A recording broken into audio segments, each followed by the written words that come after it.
China has an incentive to make it work, Rico, because, of course, no one can fail to have noticed with the international headlines this year, pollution is becoming a really serious problem. It's got so bad here in Beijing, some weeks you could cut it with a knife.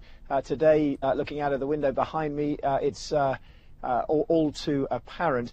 This scheme would work like other schemes around the world. Basically, companies would be given permits. The more cleaner companies would be able to sell their permits to dirtier companies. That would it would provide an incentive for clean technology, and the hope is over the long term reduce carbon emissions.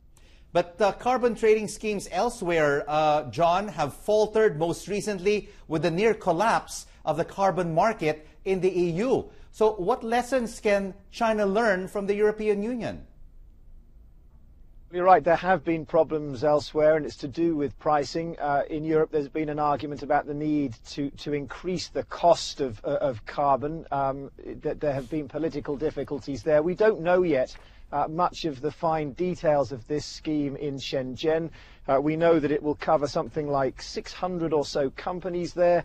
They'll be responsible for around 40% of the city's total carbon emissions at present. So it's a sizable scheme, but I think you're right, the devil will be in those details about the kind of price that's set. Interestingly, this is a pilot.